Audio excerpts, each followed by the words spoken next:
ಇನ್ನು ಒಡೆದ ಮನೆ ಆಗಿರುವಂತಹ ಬಿಜೆಪಿಯಲ್ಲಿ ಎಲ್ಲವೂ ಸರಿ ಹೋಗುತ್ತಾ ಅಂತಂದ್ರೆ ಆಗತ್ತೆ ಅನ್ನೋ ನಂಬಿಕೆ ಬಿಜೆಪಿಯಲ್ಲಿರುವಂತ ನಾಯಕರುಗಳಿದೆ. ಈಗ ಯತ್ನಾಳ್ ಅವರು ದೆಹಲಿಗೆ ಪ್ರಯಾಣವನ್ನ ಬೆಳೆಸಿದ್ದಾರೆ. ನಾಳೆ ದೆಹಲಿಯಲ್ಲಿ ವರಿಷ್ಠರ ಭೇಟಿಗೆ ಸಮಯ ನಿಗದಿಯಾಗಿದೆ ಅಂತ ಹೇಳಿದ್ದಾರೆ.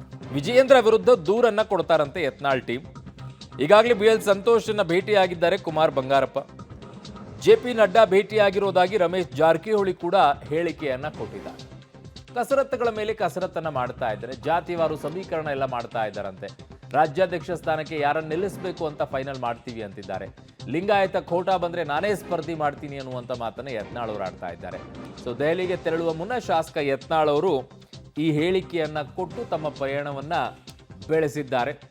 ಸೊ ಈಗಾಗಲೇ ದೆಹಲಿಗೂ ಕೂಡ ತೆರಳಿದ್ದಾರೆ. ನಾಳೆ ದೆಹಲಿಯಲ್ಲಿ ವರಿಷ್ಠರ ಭೇಟಿಗೆ ಸಮಯ ಕೂಡ ನಿಗದಿಯಾಗಿದೆ ಅನ್ನೋದ್ರ ಬಗ್ಗೆ ಸ್ಪಷ್ಟನೆಯನ್ನ ಕೊಟ್ಟಿದ್ದಾರೆ. ಸೊ ವಿಜಯೇಂದ್ರ ವಿರುದ್ಧ ದೂರನ್ನ ಕೊಡ್ತಾರಂತೆ ಯತ್ನಾಳ್ ಅವರ ಟೀಮು. ನಮ್ಮ ಬಣದಿಂದ ಜಾತಿವಾರು ಸಮೀಕರಣವನ್ನ ಮಾಡಿದ್ದೇವೆ ಅಂದಿದ್ದಾರೆ. ಯಾರನ್ನು ನಿಲ್ಲಿಸಬೇಕು ಅನ್ನುವಂಥ ಯೋಚನೆಯಲ್ಲಿದ್ದೀವಿ. ಲಿಂಗಾಯತರಿಂದ ಆದರೆ ನಾನೇ ಸ್ಪರ್ಧೆ ಮಾಡ್ತೀನಿ ಅನ್ನುವಂಥ ಮಾತನ್ನ ಯತ್ನಾಳ್ ಅವರು ಆಡಿದ್ದಾರೆ. ಸೊ ನಮ್ಮ ಬಣದಿಂದ ಜಾತಿವಾರು ಸಮೀಕರಣವನ್ನ ಮಾಡಿದ್ದೇವೆ ಅನ್ನುವಂಥ ಮಾತನ್ನು ಆಡಿದ್ದಾರೆ. ಆ ಬಣದಲ್ಲಿ ಯಾರಿಗೆ ನಿಲ್ಲಿಸಬೇಕು ಏನು ಅನ್ನುವಂಥ ಲೆಕ್ಕಾಚಾರ ಹಾಕ್ಕೊಂಡು ಯಾರು ಸ್ಪರ್ಧೆ ಮಾಡಬೇಕು ಅಂತೇಳಿ ಆಮೇಲೆ ತದನಂತರ ನಿರ್ಧಾರವನ್ನು ಮಾಡ್ತಾರೆ ಅನ್ನುವಂಥ ಲೆಕ್ಕಾಚಾರ. ಬಟ್ ದೂರು ಕೊಡೋಕೆ ಹೋಗ್ತಾ ಇದ್ದಾರಂತೆ. ನೀವು ದೂರು ಕೊಡೋಕ್ಕಿಂತ ಮುಂಚೆ ಅವ್ರಿಗೆ ದೂರು ಹೋಗೇ ಇಲ್ವಾ? ಮತ್ತು ಹಿಂದೆ ಹೋದಾಗ ಯಾವ ದೂರು?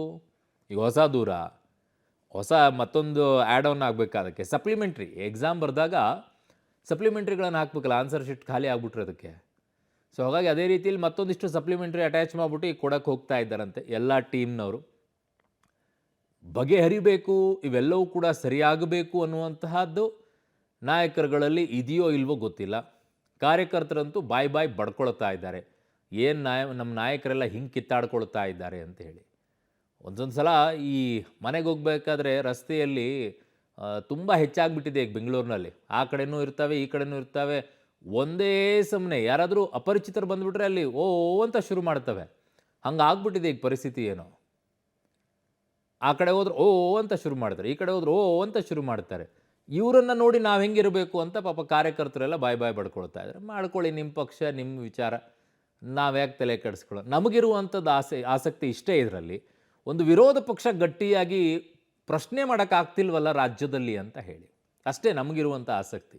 ನಿಮ್ಮ ಪಕ್ಷದ್ದು, ನಿಮ್ಮ ನಾಯಕರುಗಳದ್ದು, ಯಾರಾಗಬೇಕು, ಯಾರು ಬಿಡಬೇಕು, ನೀವು ಕಿತ್ತಾಡ್ಕೊಳ್ತಿರೋ, ಬಡ್ದಾಡ್ಕೊಳ್ತಿರೋ, ಅಥವಾ ಕಾಲರ್ ಪಟ್ಟಿ ಹಿಡ್ಕೊಳ್ತಿರೋ, ಅವ್ರಿಗೆ ದೂರು ಕೊಡ್ತಿರೋ, ಇವ್ರಿಗೆ ದೂರು ಕೊಡ್ತಿರೋ, ಏನು ದೂರು ಕೊಡ್ತಿರೋ, ಇವೆಲ್ಲ ಬೇಕಾಗಿಲ್ಲ. ನಮಗಿರೋದು ರಾಜ್ಯದಲ್ಲಿ ಒಂದು ವಿರೋಧ ಪಕ್ಷ ಹೇಗೆ ಸರ್ಕಾರವನ್ನು ಪ್ರಶ್ನೆ ಮಾಡ್ತಾ ಇದೆ, ಏನು ಇಲ್ವಲ್ಲ ಬೆನ್ನು ಮೂಳೆ ಅಂತ ಅನಿಸ್ತಾ ಇದೆ.